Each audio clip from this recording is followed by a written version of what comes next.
फिर हिंदी गुरु एकेडमी में आप सभी का स्वागत है मित्रों। आज हम टॉपिक क्रिया लेकर आए हैं।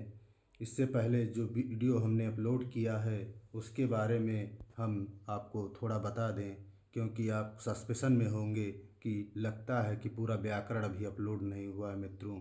तो हमने जो है पुलिस की भर्ती भी लगी हुई, इसलिए मैंने अथक मेहनत किया है और व्याकरण पर लगभग सफलता पा चुके हैं। जैसे हमने संधि में व्यंजन संधि का टॉपिक में हमने जो है स्वर संधि के 5 भाग जो हैं उसको अपलोड किया है। व्यंजन संधि विसर्ग संधि अपलोड कर दिया है। समास पूरा एक वीडियो में अपलोड कर दिया है। कारक हमने अपलोड कर दिया है। लिंग भी हमने अपलोड कर दिया। इसमें स्त्रीलिंग और पुल्लिंग बहुत महत्वपूर्ण वीडियो है मित्रों। जो भी वीडियो है इसको ज़रूर देखिए। विराम चिन्ह हमने अपलोड किया है। देशज शब्द और विदेशज शब्द अपलोड कर दिया है हमने।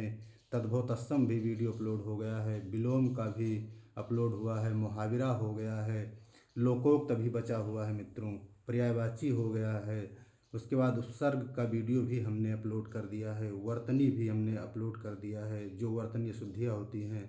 अलंकार का वीडियो अपलोड किया है। रस का वीडियो अपलोड किया है। सर्वनाम का वीडियो भी अपलोड हो गया है। विशेषण टॉपिक जो भी अपलोड कर दिया है। साहित्य अकादमी हमने पुलिस की भर्ती लगी हुई है, इसलिए जो है साहित्य अकादमी को भी अपलोड कर दिया है। इसको आप लोग ज़रूर देख लीजिएगा मित्रों। आज हम संज्ञा, क्रिया, वाच्य और काल का वीडियो अपलोड कर देंगे। इसके बाद मेरा छंद बचेगा और सरल वाक्य, मिश्र वाक्य, संयुक्त वाक्य और जो है कुछ टॉपिक जो है गिने चुने बचे हुए हैं मित्रों। आज हमारे 160 सब्सक्राइब हो गए हैं। प्लीज़ मित्रों और शेयर करिए, सब्सक्राइब करवाइए, क्योंकि बहुत मेहनत किया हूँ। उत्तर प्रदेश पुलिस की भर्ती भी लगी हुई है इस वजह से, और बीएड का एंट्रेंस आ चुका है। और जो भी भाई बहन टीजीटी पीजीटी सब्जेक्ट की तैयारी कर रहे हैं वो भी वीडियो को सब्सक्राइब कर लें, जिससे मैं व्याकरण का टॉपिक पूरा होने के बाद साहित्य पर जो है मैं टॉपिक वाइज पूरा वीडियो अपलोड करूँगा। पर मित्रों एक और सूचना है कि मैं 11 या 12 से जो 5 से 6 दिन बचेगा उसमें मैं पुलिस की जो है अब बहुविकल्पीय प्रश्न जितने टॉपिक हुए हैं उसका इम्पोर्टेंट क्वेश्चन भी इसी में से कराऊंगा। इसलिए वीडियो आप लोग ज़रूर देख लीजिए। पूरा निश्चित है कि आप पेपर दे के आइए और यहाँ से आपको क्वेश्चन अधिकतम ही फंसेंगे मित्रों। यदि यहाँ से नहीं फंसेंगे क्वेश्चन तो समझ लीजिएगा वो मैथ का पेपर होगा, वो हिंदी का पेपर नहीं होगा। या इसके बाद हम लोग अब चर्चा करते हैं मित्रों क्रिया पर, कि क्रिया किसे कहते हैं। क्रिया की परिभाषा है कि जिस शब्द से किसी काम का करना या होना समझा जाए उसे क्रिया कहते हैं। जैसे खाना, पढ़ना, हमने यहाँ पर लिखा है। जैसे खाना, पढ़ना, पीना, जाना इत्यादि क्या हैं? क्रिया हैं। क्रिया एक आविकारी शब्द है जिसके रूप, लिंग, वचन और पुरुष के अनुसार चलते हैं। क्या होते हैं? ये लिंग, वचन और पुरुष के अनुसार चलते हैं। क्रिया जो होती है ये लिंग, वचन और पुरुष के अनुसार चलते हैं। इसी में हमने धातु को भी जो है समझाने का प्रयास किया है मित्रों, क्योंकि ये जो है आगे आपको टॉपिक में जो है समझने, आप यहाँ समझ लेंगे तो फिर आपको अभी टॉपिक में मिलेगा और आसान भी हो जाएगा, क्योंकि वहाँ से प्रश्न बनते हैं मित्रों।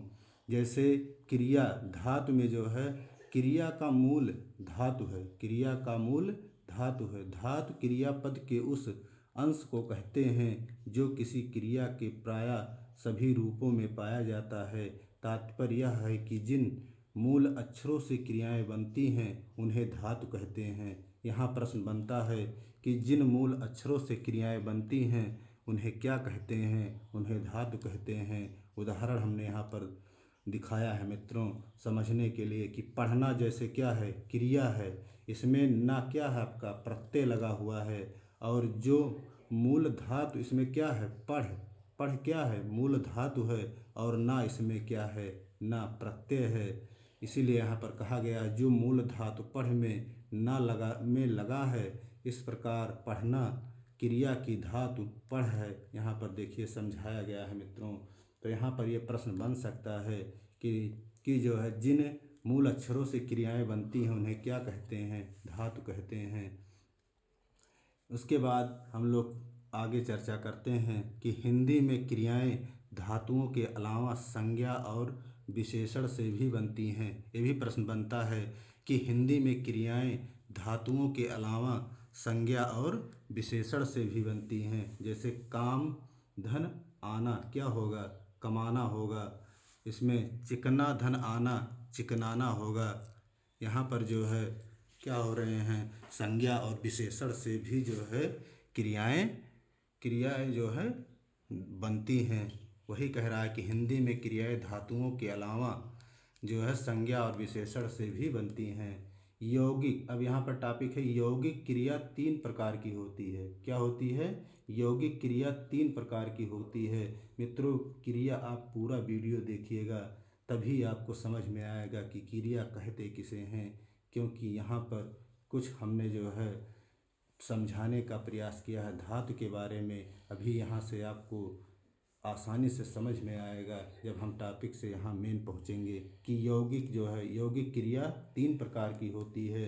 एक है नाम धातु क्रिया। यहाँ से प्रश्न बनता है मित्रों, जैसे नाम धातु क्रिया जो संज्ञा या विशेषण से बनती है उसे नाम धातु क्रिया कहते हैं। परिभाषा ही पूछ सकता है कि नाम धातु क्रिया कहते किसे हैं, तो आप उत्तर दीजिए कि संज्ञा या विशेषण से बने शब्द को नाम धातु क्रिया कहते हैं। इसके बाद है जैसे मित्रों यहाँ से प्रश्न पूछा भी गया है नाम धातु क्रिया में, जैसे हाथ से नाम धातु क्रिया, वही बता रहा है कि संज्ञा या विशेषण से जो नाम धातु क्रियाएं बनती हैं। जैसे यहाँ पर क्या है, हाथ से क्या है, हथियाना। ये आपका पूछ लेगा कि हथियाना जो है आपकी कौन सी क्रिया है, आप सीधे लगाइए नाम धातु क्रिया है। बात से बतियाना, ये क्या है, नाम धातु क्रिया है। चिकना से चिकनाना नाम धातु क्रिया है। गर्म से गरमाना नाम धातु क्रिया है। यहाँ पर मित्रों डॉक्टर हरदेव वाहरी में लिखा गया है, इसलिए हमने यहाँ पर इसको ऐड करने का प्रयास किया है कि जो है वासुदेव में संज्ञा और विशेषण से नाम धातु क्रिया बनते हैं, लेकिन उन्होंने सर्वनाम को भी जो है बताया है कि उससे भी जो है नाम धातु क्रियाएं बनती हैं। जैसे यहाँ सर्वनाम है अपना, से क्या होगा, अपनाना। ये भी आपका क्या है, नाम धातु क्रियाएं हैं। यहाँ पर इसीलिए हमने लिख दिया है कि सर्वनाम से भी नाम धातु क्रियाएं होती हैं। इसको आप लोग समझिएगा, यहाँ से प्रश्न जरूर बनते हैं मित्रों, इसलिए इसको जरूर आप लोग पढ़िएगा नाम धातु क्रिया। उसके बाद दूसरा है प्रेरणार्थक क्रिया। हमने कहा था कि वीडियो आप पूरा जरूर देखिएगा, क्योंकि जैसे जैसे आप आगे बढ़ेंगे आपके प्रश्न मिलते भी जाएंगे और इम्पॉर्टेंट टॉपिक भी होगा। जैसे प्रेरणार्थक क्रियाएं, यहाँ से भी प्रश्न बनते हैं। जिन क्रियाओं से इस बात का बोध हो कि कर्ता स्वयं कार्य न कर किसी दूसरे को कार्य करने के लिए प्रेरित करता है, वे प्रेरणार्थक क्रियाएं कहलाती हैं। जैसे काटना से कटवाना, करना से कराना, ये सब क्या है, प्रेरणार्थक क्रियाएं हैं। इसमें कहने का मतलब ये है मित्रों प्रेरणार्थक क्रियाओं में कि कर्ता जो है स्वयं कार्य नहीं करेगा, किसी दूसरे के माध्यम से उसको आप करवाएगा, वही हमारा प्रेरणार्थक क्रिया है। जैसे उदाहरण हमने लेकर आए हैं। नंबर 1 उदाहरण है कि मोहन मुझसे किताब लिखाता है। अब देखिए मोहन स्वयं जो है किताब नहीं लिख रहा है, लेकिन मोहन मुझसे किताब लिखाता है, किसी दूसरे से लिखा रहा है, स्वयं नहीं लिख रहा है, इसलिए क्या है, यहाँ पर प्रेरणार्थक क्रिया है। मैंने उससे किताब लिखाई, यहाँ पर क्या है, किसी दूसरे के द्वारा जो है किताब लिखाया जा रहा है। प्रेरणार्थक क्रिया, स्वयं कार्य नहीं किया जा रहा है, मैंने उससे किताब लिखवाई। प्रश्न से ही आपका जो उदाहरण है इससे ही समझ में आ जाना चाहिए मित्रों कि ये प्रेरणार्थक क्रिया है, कि स्वयं न कर करके किसी दूसरे के द्वारा कराई जा रही है, प्रेरणार्थक क्रियाएं हैं। मैंने उसे हंसाया, अब ये भी क्या है, प्रेरणार्थक क्रिया है, किसी के माध्यम से जो है हंसाया जा रहा है। सोनू से कलम उठवाना, यहाँ क्या है, प्रेरणार्थक क्रिया है। स्वयं कलम ना उठा करके सोनू से क्या है, सोनू से कलम उठवाया जा रहा है, यहाँ पर क्या है, प्रेरणार्थक क्रिया है। वही कह रहा है मित्रों कि स्वयं कार्य ना करके कर्ता किसी दूसरे द्वारा जो कराया जाए वही क्या है, प्रेरणार्थक क्रियाएं हैं। जैसे श्यामू ने पक्षी को उड़वाया, श्यामू ने पक्षी को उड़वाया, स्वयं नहीं उड़ाया, लेकिन जो है दूसरे से, श्यामू ने दूसरे से किसी से कह करके पक्षी को उड़वाया, इसलिए क्या है, ये हमारा प्रेरणार्थक क्रियाएं हैं। नोट में हमने लिखा है मित्रों, यहाँ प्रश्न बनता है कि अकर्मक क्रिया प्रेरणार्थक होने पर सकर्मक हो जाती हैं। यहाँ पर क्या होगा, अकर्मक क्रिया प्रेरणार्थक होने पर सकर्मक हो जाती हैं, सकर्मक हो जाती हैं। हमने जो है कुछ जो है प्रेरणार्थक क्रियाओं को यहाँ पर दिखाने का प्रयास किया। जैसे मूल धातु क्या है, क्रिया लिखना है। द्वितीय प्रेरणार्थक क्या है, लिखाना होगा, लिखना का लिखाना होगा। और तृतीय प्रेरणार्थक क्रिया लिखवाना होगा, उठना। यहाँ भी प्रश्न पूछ सकता है कि लिखाना आपका कौन सी क्रिया है, उसमें दे देगा मूल क्रिया, द्वितीय प्रेरणार्थक क्रिया, तृतीय प्रेरणार्थक क्रिया, क्योंकि किताबों में दिया गया है। क्योंकि बिहार में 40 से 50 प्रश्न जो है वासुदेव नंदन और कुछ प्रश्न हरदेव बाहरी और अन्य व्याकरण से उठाए गए थे मित्रों, इसलिए इसको जरूर देखिएगा। जैसे उठना मूल क्रिया है, उठाना द्वितीय प्रेरणार्थक क्रिया है और उठवाना आपका तृतीय प्रेरणार्थक क्रिया है। वही कह रहा है, देखिए उठवाना यहाँ क्या है, प्रेरणार्थक क्रिया, तृतीय प्रेरणार्थक क्रिया हो रही है। जैसे देना मूल क्रिया है, दिलाना द्वितीय प्रेरणार्थक क्रिया है और दिलवाना तृतीय प्रेरणार्थक क्रिया है। इसको हमने यहाँ पर उदाहरण को दिखाने का प्रयास। इसके बाद मित्रों हम लोग चर्चा करते हैं कि रचना की दृष्टि से क्रिया के सामान्यतः दो भेद हैं। यहाँ पर हमने लिखा है, रचना की दृष्टि से क्रिया के सामान्यतः दो भेद हैं। बहुत महत्वपूर्ण है, पुलिस की भर्ती लगी हुई है, इसको जरूर आप लोग देखिएगा, टॉपिक भी दिया है।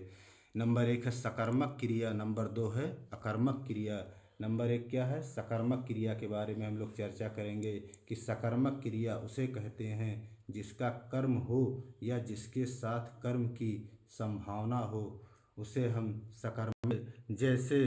जैसे इसमें उदाहरण है, एक बार हम लोग मित्रों फिर से सकर्मक क्रिया के बारे में पढ़ते हैं, क्योंकि इसको समझिए आप लोग, तभी ये समझ में आएगा कि सकर्मक क्रिया उसे कहते हैं जिसका कर्म हो या जिसके साथ कर्म की संभावना हो। कर्म हो या यहाँ पर समझिए कि कर्म की संभावना हो। जैसे क्या है, शीला उदाहरण है, शीला गाना गा रही है। यहाँ क्या है, कौन गाना गा रही है, शीला। यहाँ जो है क्या है, सकर्मक क्रिया है। मोहन अखबार पढ़ रहा है। यहाँ पर क्या है, अखबार कौन पढ़ रहा है, अखबार। मोहन क्या पढ़ रहा है, अखबार पढ़ रहा है, इसलिए यहाँ पर कर्म क्या है, अखबार है। यहाँ गाना कर्म है, गाना गा रही है, अखबार पढ़ रहा है, यहाँ पर क्या है, सकर्मक क्रिया है।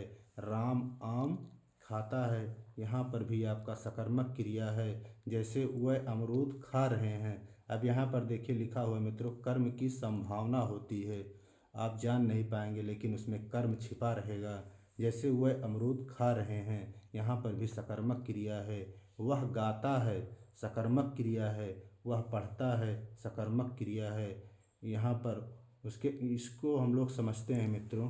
नोट में हमने यहाँ पर दर्शाया है कि कभी कभी क्रिया का कर्म छिपा रहता है। देखिए वह गाता है, क्या गाता है, गीत गाता है। यहाँ पर देखिए क्या है, कर्म हमारा छिपा हुआ है। इसलिए मित्रों ये प्रश्न आएगा तो जरूर आप लगाइएगा कि वह गाता है, आप प्रश्न करिए, गीत गाता है, सकर्मक क्रिया होगा। वह पढ़ता है, क्या पढ़ता है, किताब पढ़ता है मित्रों, सकर्मक क्रिया होगा। आप इस पर बिल्कुल कंफ्यूज मत होइएगा, 100% सही है, सकर्मक क्रिया है। इसलिए हमने नोट में लिखा है कि कभी कभी क्रिया का कर्म रहता है, छिपा रह जाता है। यहाँ अमरूद गाता पढ़ता जैसे क्रिया में क्या का उत्तर निर्जीव संज्ञा, यही समझिए निर्जीव संज्ञा के रूप में प्राप्त होते हैं। इनको प्रत्यक्ष कर्म कहा जाता है। यहाँ पर क्या है, अप्रत्यक्ष जैसे क्या है, प्रत्यक्ष कर्म कहा जाता है। यहाँ गीत पुस्तक जैसी कर्म छिपे हुए हैं। यहाँ पर देखिए क्या है, गाता है, गीत छिपा हुआ है, और पढ़ता है पुस्तक या किताब, ये भी देखिए यहाँ पर क्या है, छिपे हुए हैं। ये आपके हमारे सकर्मक क्रिया थे मित्रों। इसके बाद हम लोग चर्चा करेंगे अकर्मक क्रिया। अकर्मक क्रिया जिन क्रिया का व्यापार और फल कर्ता पर हो वह अकर्मक क्रिया कहलाती हैं। जैसे यहाँ पर देखिए कुछ ट्रिक है, इसको आप लोग दिमाग में रखिएगा, जरूर सही हो जाएगा। अकर्मक क्रिया हंसना, सोना, दौड़ना, जाना, आना, नहाना सभी क्या है? अकर्मक क्रिया हैं। हंसना, सोना, दौड़ना, जाना, आना सभी क्या है? अकर्मक क्रिया हैं। देखिए अकर्मक क्रिया के उदाहरण पर हम लोग चर्चा करेंगे मित्रों। काफ़ी उदाहरण हमने जो है इसीलिए लाया है कि आप लोग प्रैक्टिस करिए, जिससे आपका जो है अभ्यास हो जाए। जैसे वह खेल रहा है, वह खेल रहा है क्या है? आपका अकर्मक क्रिया है। हमने कहा है वहाँ पर कुछ ट्रिक उसमें बताए गए, उसको आप लोग ज़रूर ध्यान रखिए। इसलिए आप जैसे वह खेल रहा है ये आपका अकर्मक क्रिया है। वह पढ़ रहा है ये आपका अकर्मक क्रिया है। वह लजा रही है अकर्मक क्रिया है। बच्चे मैदान में दौड़ रहे हैं अकर्मक क्रिया है। हमने कहा है दौड़ना जो है, उड़ना, ये सब जो है, सोना, जागना, ये सब क्या है? नहाना क्या है? अकर्मक क्रिया है। कहीं भी आ जाए आप अकर्मक क्रिया लगाइए। जैसे बच्चे मैदान में दौड़ रहे हैं, देखिए दौड़ना भी हमने वहाँ पर बताया है अकर्मक क्रिया है। वह दिल्ली जा रहा है, जाना, देखिए जाना क्या है? वहाँ अकर्मक क्रिया हमने ट्रिक बताया है कि वह दिल्ली जा रहा है, अकर्मक क्रिया है। चिड़िया आकाश में उड़ रही है, देखिए चिड़िया आकाश में उड़ रही है, यहाँ पर क्या है? अकर्मक क्रिया है, सकर्मक नहीं होगा, क्योंकि उड़ना, जाना, दौड़ना, सोना ये सब क्या है? हमारे अकर्मक क्रिया हैं। आ जाए आप वैसे ही लगा दीजिए कर्मक। वह सो रहा है, देखिए यहाँ पर आ गए मित्रों, वह सो रहा है, ये हमारे अकर्मक क्रिया के उदाहरण थे। उसके बाद है द्विकर्मक क्रिया। हम लोग चर्चा करेंगे द्विकर्मक क्रिया पर कि कई सकर्मक क्रियाओं के साथ दो कर्मों की अपेक्षा रहती है। क्या होता है? कई सकर्मक क्रियाओं के साथ दो कर्मों की अपेक्षा रहती है। जैसे उदाहरण पर हम आप लोग समझिए कि श्याम ने राम को पुस्तक पढ़ाई। अब यहाँ पर देखिए क्या है? श्याम ने राम को पुस्तक पढ़ाई।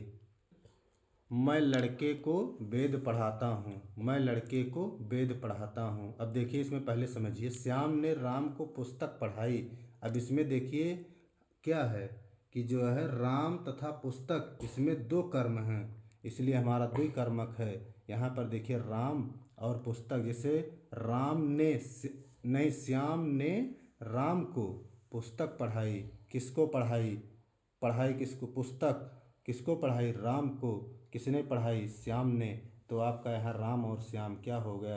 द्विकर्मक क्रिया हो गए, दो कर्म छिपे हुए हैं। जैसे मैं लड़के को वेद पढ़ाता हूँ, पढ़ाता हूँ, जैसे वेद कौन पढ़ाता है?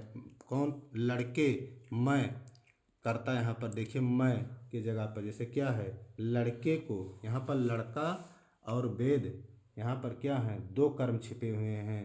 पढ़ाता हूँ, मैं लड़के को कह रहा, मैं लड़के को वेद पढ़ाता हूँ, इसलिए यहाँ पर क्या है? द्विकर्मक क्रिया है। लड़की ने अध्यापिका को कविता सुनाई। अब देखिए कविता किसको सुनाई? अध्यापिका को। किसने सुनाई? लड़की ने। तो यहाँ पर क्या हो गया? दो कर्म छिपे हुए हैं। मैं लड़के को तमाशा दिखाता हूँ। तमाशा किसको? जैसे देखिए मैं लड़के को तमाशा दिखाता हूँ, यहाँ पर तमाशा क्या है?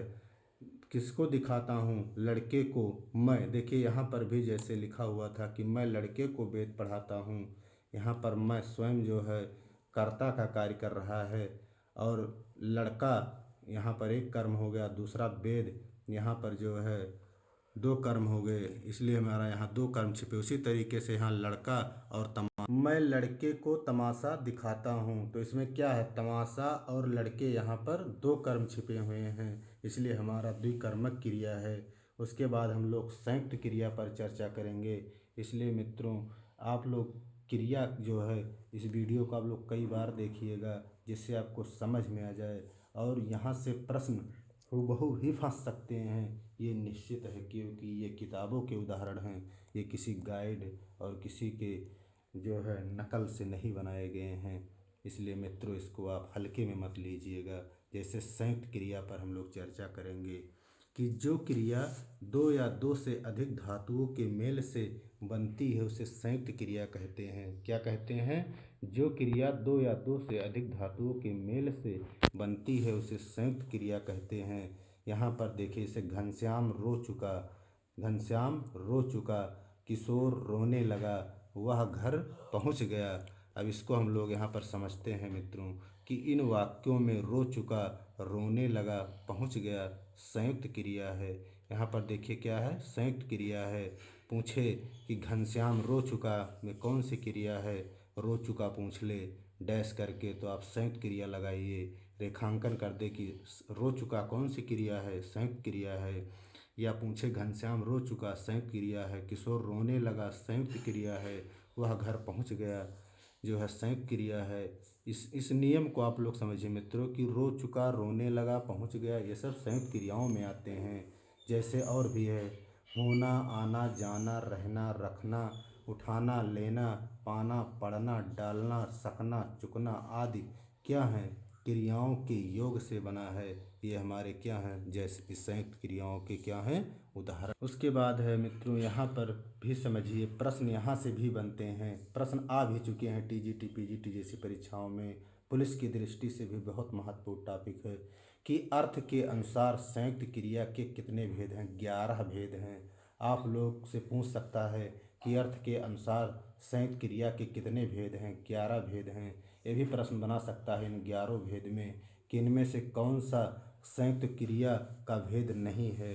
इसलिए आप लोग 11 जरूर जानिए। जो लोग टीजीटी से लेकर हायर तक की तैयारी कर रहे हैं और जो लोग पुलिस की भी परीक्षाएं या बीएड देंगे उसमें भी पूछेगा।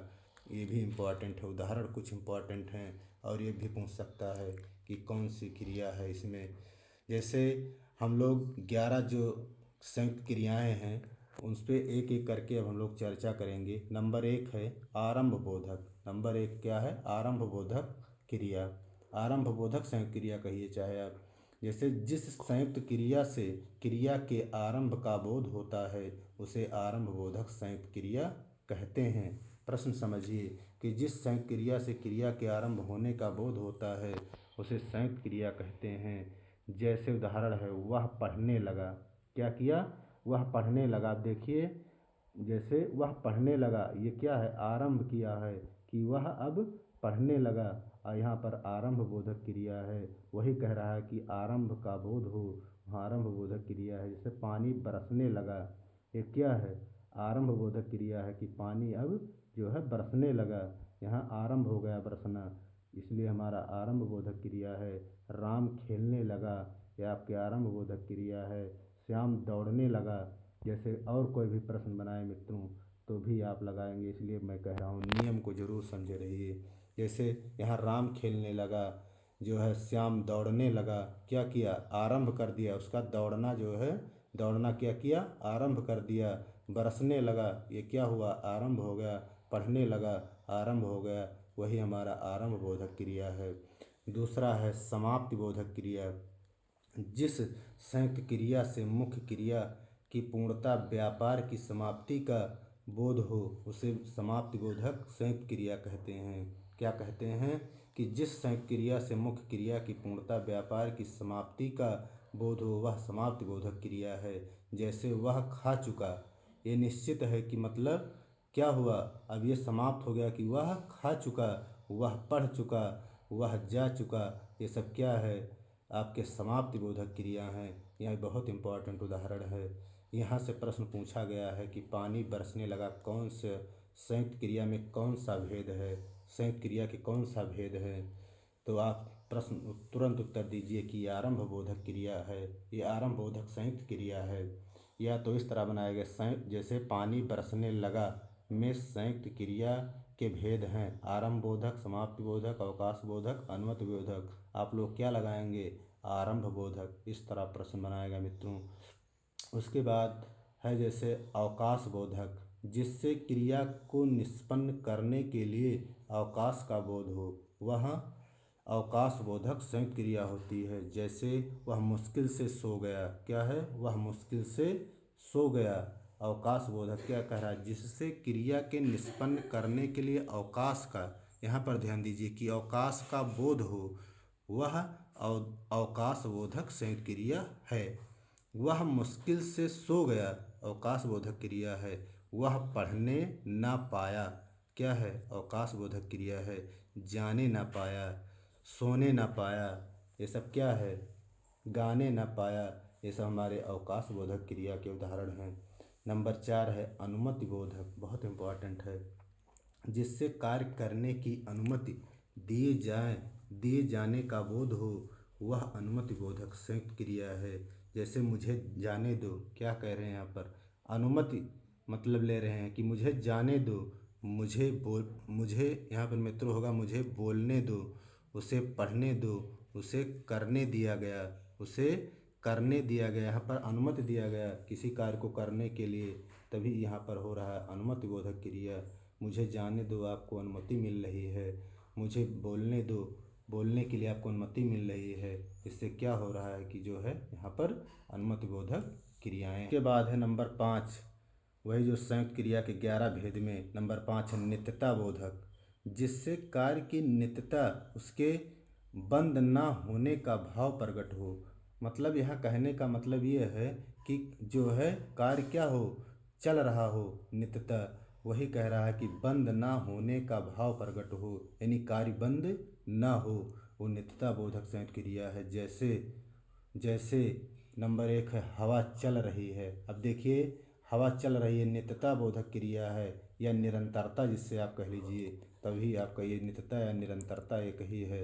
वही हवा चल रही है तो चलना क्या है, यहाँ पर निरंतरता का काम कर रहा है, नित्यता बोधक क्रिया है। पेड़ बढ़ता गया क्या है, निरंतरता का काम कर रहा है, नित्यता का काम हो रहा है। मोहन पढ़ता रहा, क्या हो रहा है, नित्यता बोधक क्रिया है। वो नित्य कार्य कर रहा है कि वो पढ़ ही रहा है। पानी बरसता रहा, क्या है कि पानी जो है बरसता रहा, अभी क्या है यहाँ पर नित्यता बोधक है। यहाँ क्या है, कार्य की जो है बंद ना होने का भाव प्रकट हो रहा है, पानी बरसता रहा। उसके बाद 6वां है आवश्यकता बोधक। जिससे कार्य की आवश्यकता या कर्तव्य का बोध हो, वह आवश्यकता बोधक संयुक्त क्रिया है। जैसे उदाहरण है, यह काम मुझे करना पड़ता है, यह काम मुझे करना पड़ता है। ये क्या है, आवश्यकता है कि यह काम मुझे करना पड़ता है। जैसे तुम्हें यह काम करना चाहिए, क्या है, आवश्यकता बोधक है। वही कह रहा है जिससे कार्य की आवश्यकता या कर्तव्य का बोध हो। यहाँ पर क्या है, एक कर्तव्य का बोध हो रहा है कि तुम्हें यह काम करना चाहिए, तुम्हारा यह कर्तव्य है। आवश्यकता है, तुमको यह काम करना पड़ेगा, ये क्या है, आवश्यकता बोधक है। यहाँ पर जो हमारे उदाहरण थे आवश्यकता बोधक के मित्रों। इसके बाद नंबर 7 है निश्चय बोधक। जिस संयुक्त क्रिया से मुख्य क्रिया के व्यापार की निश्चयता का बोध हो, उसे निश्चय बोधक संयुक्त क्रिया कहते हैं। क्या कहते हैं कि जिस संयुक्त क्रिया से मुख्य क्रिया के व्यापार की निश्चयता का बोध हो, उसे निश्चय बोधक या संयुक्त क्रिया कहते हैं। जैसे नंबर 1 है मैं मार बैठूंगा। ये क्या है, निश्चय है कि किसी को, जैसे क्या कोई कह रहा है कि मैं, जैसे कोई मतलब समझाने के लिए बताया जा रहा है। जैसे कोई कह रहा मैं अभी आपको मार बैठूंगा, ये क्या है कि निश्चित है कि वो आपको मार देंगे। जैसे वह गिर पड़ा, ये निश्चित है कि वह जो है गिर पड़ा, अब दे ही डालो।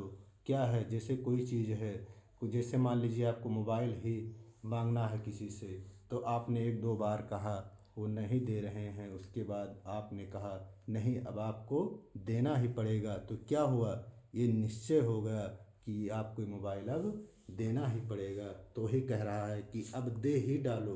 पूछेगा कौन सी संयुक्त क्रिया है, तो आपका निश्चय बोधक संयुक्त क्रिया है। उसके बाद है नंबर 8 है इच्छा बोधक। इच्छा बोधक संयुक्त क्रिया, इससे क्रिया के करने की इच्छा प्रकट होती है।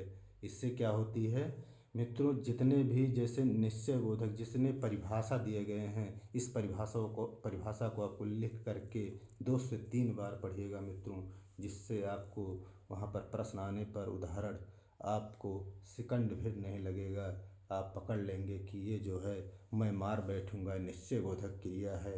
हवा चल रही है नित्यता बोधक क्रिया है। यह काम मुझे करना पड़ता है आवश्यकता बोधक क्रिया है। आपको कोई दिक्कत नहीं होगा मित्रों। इसके बाद है जैसे इच्छा बोधक की परिभाषा हमने बताया है। जैसे वह घर जाना चाहता है, उसकी इच्छा है कि वह घर जाना चाहता है। मैं खाना चाहता हूँ, उसकी इच्छा है कि वह खाना चाहता है। आप क्या खाना चाहेंगे, वो कह रहे हैं। जैसे यहाँ पर आप क्या खाना चाहेंगे, ये जैसे आप जो पूछे सर्वनाम में पढ़ाया गया है मित्रों। ये आप जो है आपका मध्यम पुरुष में जो आप आता है वही आप है। यहाँ पर पहले प्रयोग होता है। और जो निजवाचक का निजवाचक सर्वनाम में आप जो है वो कर्ता के बीच में जो है होगा। कर्ता जो है कर्ता के स्थान पर स्वयं आप नहीं होगा।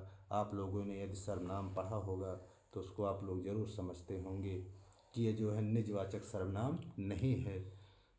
अन्य मित्रों, यहाँ जो है टॉपिक हम लोग पढ़ रहे हैं क्रिया में, तो यही चर्चा करें। आने की वजह से हमने यहाँ पर चर्चा कर दिया। तो इससे जैसे एक बार फिर से चर्चा करते हैं इच्छा बोधक पे, किससे क्रिया के करने की इच्छा प्रकट होती है। जैसे उदाहरण, वह घर जाना चाहता है, उसकी इच्छा है कि वह घर जाना चाहता है। मैं खाना चाहता हूँ, उसकी इच्छा है कि मैं खाना चाहता हूँ। आप क्या खाना चाहेंगे, इच्छा बोधक सब क्रियाएँ हैं। उसके बाद है नौवां है अभ्यास बोधक। अभ्यास बोधक नौवां है। इससे क्रिया के करने के अभ्यास का बोध होता है मित्रों। इसे हम अभ्यास बोधक संयुक्त क्रिया कहते हैं। इसे हम अभ्यास बोधक संयुक्त क्रिया कहते हैं। जैसे उदाहरण है, यह पढ़ा करता है। यह पढ़ा करता है क्या कर रहा है, जैसे वो अभ्यास कर रहा है। जैसे ये आप ही ये वीडियो लगातार जैसे आप देखते हैं तो क्या कर रहे हैं, अभ्यास कर रहे हैं। जिस टॉपिक को आप देख रहे हो अभ्यास कर रहे हो, वही कह रहा है कि अभ्यास बोधक में मित्रों कि इससे क्रिया के करने के अभ्यास का बोध होगा। जैसे तुम लिखा करते हो, यहाँ पर लिखो नहीं होगा मित्रों, तुम लिखा करते हो। ये क्या है, लिखने का अभ्यास है। मैं खेला करता हूँ, ये क्या है, अभ्यास बोधक है। क्योंकि वो खेला करता है, अभ्यास करता है। यही जितने वीडियो अपलोड हुए हैं मित्रों, यदि आपने लिख करके अभ्यास कर लिया तो व्याकरण में महारत हासिल हो जाएगा। ये मेरा वादा है मित्रों। जैसे चौथा है अभ्यास बोधक में, वह लिखा करता है। वह लिखा करता है, ये क्या है, अभ्यास बोधक के उदाहरण हैं। अभ्यास बोधक संयुक्त क्रिया है। उसके बाद नंबर 10 है शक्ति बोधक। शक्ति बोधक, इससे कार्य करने की शक्ति का बोध होता है। इसे शक्ति बोधक क्रिया कहते हैं। जैसे मैं चल सकता हूँ, जैसे क्या है, मैं चल सकता हूँ। जैसे कोई मान लीजिए कोई बीमार हुआ या कुछ हुआ जो है, तो उसके बाद जैसे ठीक हुआ तो उसके अंदर क्या लोग उसके अंदर साहस भरते हैं और कहते हैं कि आप क्या चल सकते हैं। तो मान लीजिए वो बोलेगा कि नहीं मैं चल सकता हूँ, वही कह रहा है कि उसके अंदर क्या हो गई, शक्ति आ गई। शक्ति आ गई तो क्या हुआ, वो शक्ति बोधक संयुक्त क्रिया हो गई। जैसे मैं चल सकता हूँ, वह बोल सकता है, वह पढ़ सकता है। जैसे वह पढ़ सकता है, सब क्या है, संयुक्त शक्ति बोधक क्रियाएँ हैं। शक्ति बोधक संयुक्त क्रियाएँ हैं। ये हमारे उदाहरण हैं मित्रों। उसके बाद 11 है पुनरुक्ति संयुक्त क्रिया। पुनरुक्ति संयुक्त क्रिया, जब दो समानार्थक अथवा समान ध्वनि वाली क्रियाओं का संयोग होता है तब उन्हें पुनरुक्त संयुक्त क्रिया कहते हैं। जैसे है वह पढ़ा लिखा करता है। वह पढ़ा लिखा करता है, देखिए वहाँ ये क्या है, वह पढ़ा लिखा करता है। यहाँ पुनरुक्ति हो रही है जब दो समानार्थक अथवा समान ध्वनि वाली क्रियाओं का संयोग हो रहा है। देखिए पढ़ भी रहा है और लिख भी रहा है, पुनरुक्त हो रही है। जैसे वह, इसीलिए कह रहा वह पढ़ा लिखा करता है, पुनरुक्त संयुक्त क्रिया है। वह यहाँ प्रायः आया जाया करता है। अब देखिए आता भी है और जाता भी है, क्या है, पुनरुक्ति हो रहा है। ये हमारा पुनरुक्ति का उदाहरण है। पड़ोसियों से बराबर मिलते जुलते रहो। मिलते जुलते रहो, पूछे कौन सी क्रिया है, संयुक्त क्रिया में, तो आप कहिए पुनरुक्त क्रिया है। ये हमारे पुनरुक्त के उदाहरण थे मित्रों। उसके बाद सहायक सहायक क्रिया में कुछ हैं।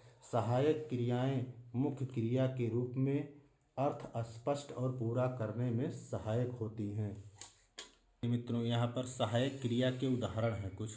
जैसे वह खाता है, सहायक क्रिया में जैसे उदाहरण है, वह खाता है, मैंने पढ़ा था, तुम जगे हुए थे, वह सुन रहे थे।